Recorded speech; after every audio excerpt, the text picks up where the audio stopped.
আদালতের কাছে যায় তখন সে হয় সর্বোচ্চ হারায় অথবা তাকে অনেক প্রতিকূলতা ফেস করে সে আদালতের কাছে যায়। তা আমরা যদি তদন্তটা যদি ঠিকমতো না করি তাহলে পিবিআইয়ের জন্মই ঠিক না।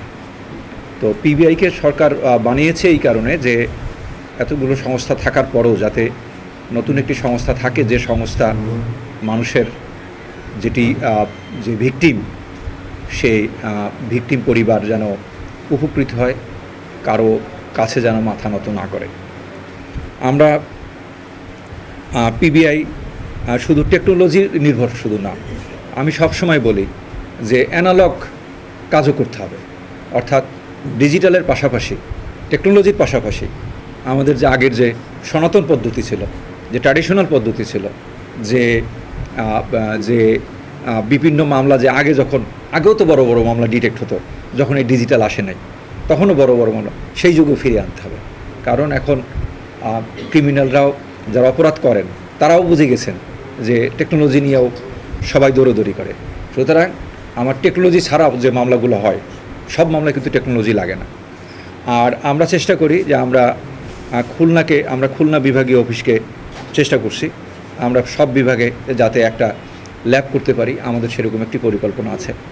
আমাদের সবচেয়ে বড় পরিকল্পনা সেটি হলো যে পিবিআইয়ের প্রতিটি অফিসার যেন সে তদন্তে সর্বোচ্চ মান বজায় রাখতে পারে তদন্ত এবং এই কাজ করতে গিয়েই পিবিআই বিভিন্ন ধরনের ইনোভেশন করেছে তদন্তে, এবং আমাদের মূল উদ্দেশ্য হলো যে তদন্তকে এরকম একটি জায়গায় নিয়ে যাওয়া যেখানে বিচার যখন শুরু হবে খুব দ্রুত যেন বিচারটি ঝুলে না থাকে। সেটি কিভাবে কি করা যায় আমরা সেই গবেষণা নিরন্তর করছি, নিরন্তর গবেষণা করছি। কিছুক্ষণ আগেও আমরা জেলা পুলিশে বলে আসছি যে আমরা যদি সঠিক তদন্ত সঠিকভাবে করতে পারি, এবং এই যে আপনারা যেমন মনে করেন যে আমি আপনাদের উদাহরণ দিয়েছি যে এই যে 71, 24, ডিবিসি, সময়, এটিএন যাদেরকে দেখেছি, এই যে সমাজের কথা, এরা যখন ভালো রিপোর্ট করেন আপনারা একটা রিপোর্ট সর্বোচ্চ 1.5 মিনিট বা 2.5 মিনিটের মধ্যে শেষ করে দেন এবং পুরোটা বুঝিয়ে দেন। তাহলে আমরাও মামলার ডকেটটা ঠিক এইভাবে দাঁড় করাবো যাতে কোর্ট দীর্ঘ সময় যেন এই বিচারে ব্যয় না করতে হয়, সাক্ষ্য প্রমাণ সেইভাবে সংযুক্ত করা। তো এইটি সময় লাগবে, এগুলি অব্যাহত, এটা নতুন নতুন চিন্তাভাবনা। আমরা যদি সেটি করতে পারি তাহলে পিবিআই টিকে থাকবে, এবং পিবিআইকে বাঁচতে হলে পিবিআই সরকার যে উদ্দেশ্যে করছে সেই উদ্দেশ্যে আমরা এখন পর্যন্ত বুঝতে পারছি কিনা জানি না, কিন্তু পিবিআইকে যদি পুলিশের মধ্যে টিকে থাকতে হয় এবং জনগণের মধ্যে যদি টিকে থাকতে হয় তাকে নিরপেক্ষ তদন্ত করতে হবে, দ্রুত তদন্ত করতে হবে এবং সকলের পক্ষে তদন্ত করতে হবে। বাদীর যেমন ন্যায় বিচার পাওয়ার অধিকার আছে, বিবাদীকেও ঠিক রাখতে হবে, এবং এবং এবং কোনো লোক যদি পিবিআইয়ের কাছে আসে তাকে সর্বোচ্চ সহযোগিতা করতে হবে।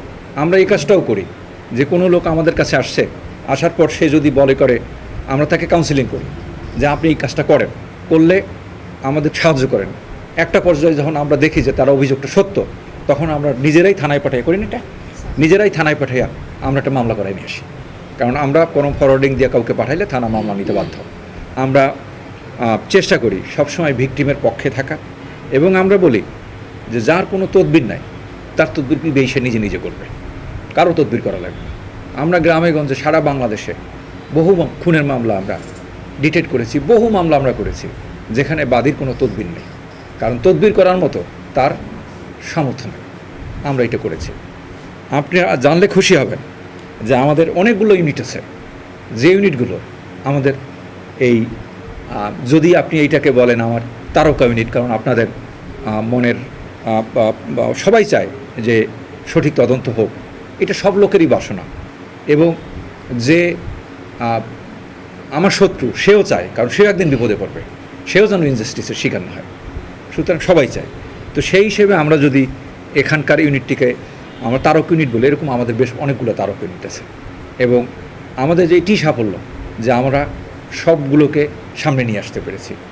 তবে পিবিআইয়ের একটি বড় দুর্বলতা হলো যে আমার ইউনিট ইনচার্জ যদি একটু দুর্বল হয়ে যায় তখন আমার টোটাল ইউনিটটা একটু নড়বড়ে হয়ে যায়।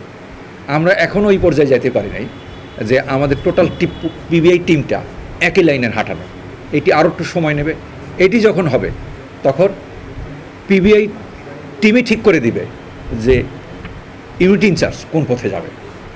এখন যেমন ইউনিট ইনচার্জ ঠিক করে দেয় যে টোটাল ইউনিটটা কোন দিকে যাবে, আমাদের টার্গেট হলো টোটাল ইউনিটটাই ঠিক করে দেবে ইউনিট সহ সবাই কোন দিকে যাবে। আমরা আপনাদের সাথে থাকতে চাই। আমরা যারা পিবিআইয়ের মামলা নিয়ে আসেন তাদের পক্ষে থাকতে চাই, যারা পিবিআইতে মামলার আসামি হন তাদেরও পক্ষে থাকতে চাই, যে তারাও যেন আমার ন্যায় বিচার থেকে